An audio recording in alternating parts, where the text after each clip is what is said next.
नमस्कार। मैं जनवक्ता श्रीओंकर। एक बड़ी खबर आ रही है। बचपन में आपने कहानी सुनी होगी कि सोने का अंडा देने वाली मुर्गी। लेकिन अब बहुत बड़ी खबर है कि भारत में एक ऐसा आदमी पकड़ा गया है जिसने 3 सोने के अंडे दिए हैं। जी हाँ, ये खबर है जयपुर से। जयपुर में एक व्यक्ति जो दुबई से लौटा था, उसके पेट से 3 सोने के अंडे बरामद किए गए, जिनकी कीमत है 90 लाख रुपए। यानी कि आप समझ लीजिए, ये आदमी एक अंडा देता है 30 लाख रुपए जिसकी कीमत होती है। अब ये कैसे संभव हुआ है, इसको लेकर तमाम जांचें हो रही हैं। महेंद्र खान नाम का ये व्यक्ति दुबई से वापस लौटा था और वापस लौटने के बाद जब ये एयरपोर्ट पर चलता हुआ नजर आया तो कस्टम अधिकारियों को, सीआईएसएफ के जो स्टाफ था, उनको शक हुआ कि इस आदमी की चाल कुछ बदली बदली सी नजर आ रही है। इस बदली चाल का जब पूछताछ की गई तो ये बहुत घबराया हुआ था और शक पका रहा था, एक तरीके से सस्पिशियस दिख रहा था। फिर इसे जयपुरिया हॉस्पिटल ले जाया गया। वहां इसकी एक्सरे वगैरह दूसरी जांचें की गई तो पता चला कि इसके पेट में 3 अंडे जैसी चीजें छुपी हुई हैं।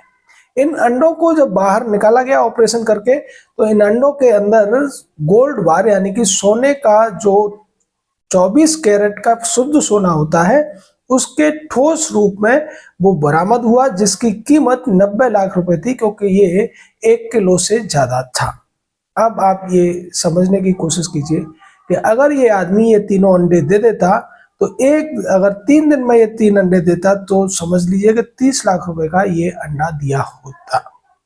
ऐसा क्यों होता है, इसके ऊपर भी चर्चा करेंगे। आपने बहुत बार सुना होगा कि लोग दुबई जाते हैं, वहां से सोना लेके आ जाते हैं। बहुत से लोग ऐसे होते हैं जिन्हें कुछ ट्रैवल एजेंट दुबई भेजते हैं टूर पर, और उसके बदले में वो उन लोगों के माध्यम से सोना भारत में मंगा लेते हैं। इसके पीछे की वजह यह है कि भारत और दुबई में जो सोने का रेट है उसमें थोड़ा डिफरेंस देखने को मिलता है।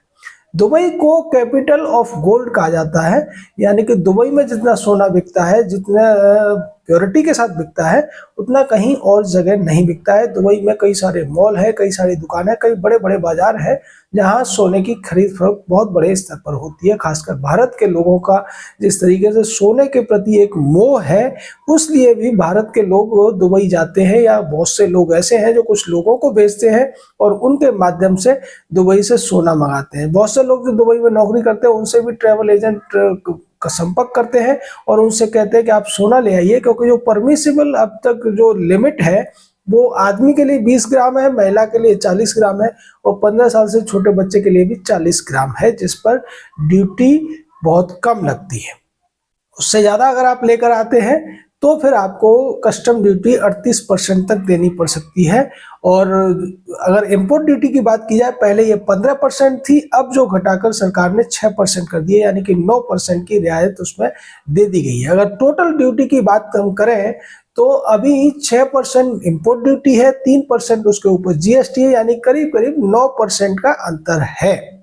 तो अब 9% के लिए तो आदमी रिस्क कम लेगा, लेकिन पहले जब ये 15% इंपोर्ट ड्यूटी हुआ करती थी और 3% उसके ऊपर जीएसटी था, लेकिन ये सब था जो परमिसिबल लिमिट है उसके लिए। उससे ऊपर की लिमिट पर कस्टम ड्यूटी 15% से लेकर 38% तक पहुंच जाती है, उसमें जीएसटी भी लगता है। तो इस तरीके से पहले तमाम केसेस चेन्नई एयरपोर्ट पर खासकर बहुत केसेस देखने को मिलते थे, चेन्नई या तिरुवनंतपुरम, जहां पर लोग श्रीलंका के थ्रू सोना लेकर आने की कोशिश करते थे। यानी कि दुबई से लोग श्रीलंका लाते थे और श्रीलंका से उनसे खरीद कर वो लोग इधर लेकर आते थे।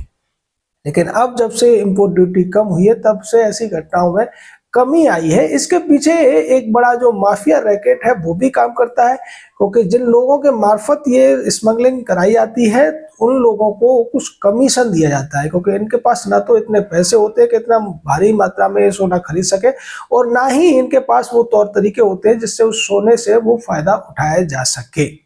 तो इस पूरे के पूरे जो गड़बड़ झाला था उसको रोकने के लिए सरकार ने इंपोर्ट ड्यूटी घटाई और उसकी वजह से इन घटनाओं में कमी भी आई।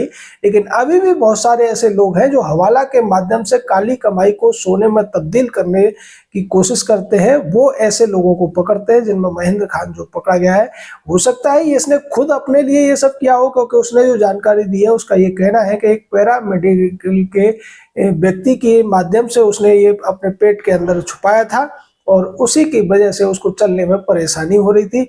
बाद में इसको ऑपरेशन करके निकाल लिया गया है। सरकार की चिंता ये है कि जिस तरीके से इंपोर्ट ड्यूटी बचाने के लिए ये सब खेल होता है, उससे भारत में सोने में ये जो पैसा है वो काला धन छुपा दिया जाता है। और चूंकि इसमें वही लोग हैं जो अपनी आमदनी को जाहिर नहीं करते, लेकिन आज की डेट में जितनी जो क्रिप्टो करेंसी चल रही है उनके माध्यम से पैसे को आसानी से विदेशों में भेज दिया जाता है, वहां पेमेंट कर दिया जाता है। महेंद्र खान जैसे लोगों को माध्यम बनाया जाता है या दूसरे लोगों को इसी तरीके से भेजकर उनको माध्यम बना दिया जाता है और कोशिश ये की जाती है कि अगर ये लोग वापस सही सलामत आ गए, क्योंकि इसमें कुछ अधिकारियों को भी रिश्वत देने की कोशिश या कहीं सेटिंग हो जाती है और जब इस तरीके की सेटिंग नहीं हो पाती है तब ये लोग पकड़े जाते हैं।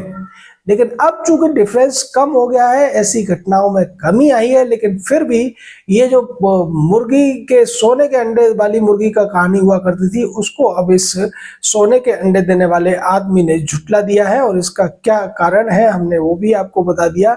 लेकिन अब ये सोने के अंडे देने वाला व्यक्ति जेल में रहेगा, क्योंकि इस पर जो ड्यूटी लगेगी वो 38% होगी, यानी 90 लाख का जो सोना ये लेकर आ रहा था उस सोने पर अब इस लगना निश्चित हो गए। तो सोने के अंडे देने की जो इसकी ख्वाहिश थी वो अब लालच के कारण इसको जेल ले गई है।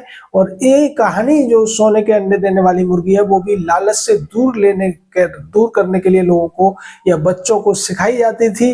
बचपन में बच्चों को ये सिखाया जाता था कि लालच नहीं करना है और ऐसा कहानियों के माध्यम से होता था। लेकिन क्या करें, लोग जो बचपन में सीखते हैं, जो अच्छी बातें होती है उन पर ध्यान कम देते हैं। ये प्रपंच का जमाना है और प्रपंच में फंसकर ऐसी हरकतें करते रहते हैं।